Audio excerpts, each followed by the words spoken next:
Premier league 2020 ക്രിക്കറ്റിന്റെ 2025 എഡിഷന് മുമ്പ് വൻ താരലേലം നടക്കാൻ പോവുകയാണ്.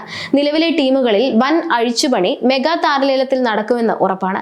ധോണിയുടെ നേതൃത്വത്തിൽ 2023 സീസൺ വരെ ഇറങ്ങിയ ചെന്നൈ സൂപ്പർ കിങ്സ് നിലവിൽ മാറ്റത്തിന്റെ പാതയിലാണ്. 2024 എഡിഷനിൽ ഋതുരാജ് ഗെയ്ക്വാദ് ആയിരുന്നു CSKയുടെ ക്യാപ്റ്റൻ. 5 തവണ IPL ചാമ്പ്യൻ പട്ടം കരസ്ഥമാക്കിയ ടീമാണ് ചെന്നൈ സൂപ്പർ കിങ്സ്. 2010, 2011, 2018, 2021, 23 വർഷങ്ങളിലാണ് CSK ചാമ്പ്യൻ പട്ടം നേടിയത്. 2025 മെഗാ താരലേലത്തിൽ ചെന്നൈ സൂപ്പർ കിങ്സിൽ നിന്ന് പുറത്തു പോകാൻ സാധ്യതയുള്ള 5 കളിക്കാർ ആരൊക്കെയാണെന്ന് ആരാധകർ സാമൂഹ്യ മാധ്യമങ്ങളിൽ ചർച്ച ചെയ്യുന്നുണ്ട്. അക്കൂട്ടത്തിൽ ഉയർന്നു വരുന്ന പേരുകൾ ഒന്ന് നോക്കാം. ചെന്നൈ സൂപ്പർ കിങ്സ് ജേഴ്സിയിൽ IPL 2024 സീസണിൽ അജിങ്ക്യ രഹാനെയുടെ പ്രകടനം അത്ര മികച്ചതായിരുന്നില്ല.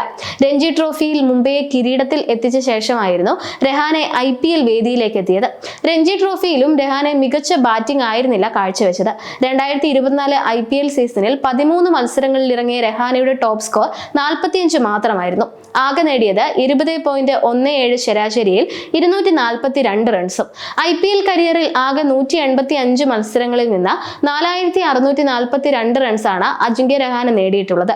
എന്നാൽ അടുത്ത സീസണിൽ CSK ജേഴ്സിയിൽ രഹാനെ ഉണ്ടാകാൻ സാധ്യതയില്ല എന്നതാണ് സൂചന.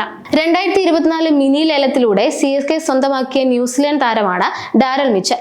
മിഡ് ഓവറുകളിൽ കിടിലൻ പ്രകടനം കാഴ്ചവെക്കാനുള്ള കഴിവാണ് മിച്ചലിനെ സ്വന്തമാക്കാൻ CSKയെ പ്രേരിപ്പിച്ചത്. എന്നാൽ പ്രതീക്ഷിച്ച ഫലം ലഭിച്ചില്ല. 2024 IPL സീസണിൽ 13 ഇന്നിംഗ്സിൽ നിന്ന് 28.91 ശരാശരിയിൽ 318 റൺസ് മാത്രമാണ് ഡാരൽ മിച്ചലിന് നേട്ടം. വീഴ്ത്താൻ സാധിച്ചത് ഒരു വിക്കറ്റ് മാത്രവും. അതുപോലെ പരിക്കിനെ തുടർന്ന് മികച്ച പ്രകടനം കാഴ്ചവെക്കാൻ സാധിക്കാതെ പോയ പേസറാണ് ദീപക് ചാഹർ.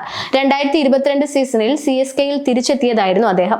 14 കോടി രൂപയ്ക്കാണ് CSK ദീപക് ചാഹറിനെ സ്വന്തമാക്കിയത്. എന്നാൽ പരിക്കിനെ തുടർന്ന് സീസൺ പൂർണ്ണമായി നഷ്ടപ്പെടുകയായിരുന്നു. 2023 സീസണിൽ 10 മത്സരങ്ങളിൽ നിന്ന് 13 വിക്കറ്റ് നേടി. എന്നാൽ 2024 സീസണിൽ തികച്ചും നിറം മങ്ങി. 8 കളികളിൽ ഇറങ്ങിയ ദീപക് ചാഹറിന് നേടാൻ സാധിച്ചത് വെറും 5 വിക്കറ്റ് മാത്രമാണ്. 2025 മെഗാ താരലേലത്തിൽ ചെന്നൈ സൂപ്പർ കിങ്സ് റിലീസ് ചെയ്യുന്ന പ്രമുഖരിൽ ഒരാളായിരിക്കും ദീപക് ചാഹർ എന്ന് ഏകദേശം ഉറപ്പാണ്. ഇംഗ്ലീഷ് സ്പിൻ ഓൾറൗണ്ടർ എന്ന നിലയിലാണ് ചെന്നൈ സൂപ്പർ കിങ്സ് മൊയിൻ അലിയെ സ്വന്തമാക്കിയത്. മൊയിൻ അലി 2021 സീസൺ മുതൽ ചെന്നൈ സൂപ്പർ കിങ്സിലുണ്ട്. 8 കോടി രൂപയ്ക്കായിരുന്നു അദ്ദേഹത്തെ 2022 മെഗാലേലത്തിൽ നിലനിർത്തിയത്. 2021 ചെന്നൈ മൊയിൻ അലിയെ സ്വന്തമാക്കാൻ മുടക്കിയത് 7 കോടി രൂപയാണ്. 2021 357, 2022 244, 2023 124, 2024 128 റൺസാണ് മൊയിൻ അലിയുടെ സമ്പാദ്യം. ഈ 4 സീസണുകളിലായി നേടിയത് 25 വിക്കറ്റാണ്. 2024 സീസണിൽ ചെന്നൈയുടെ ഏറ്റവും മോശം കളിക്കാരിൽ ഒരാളായിരുന്നു ഷർദുൽ താക്കൂർ.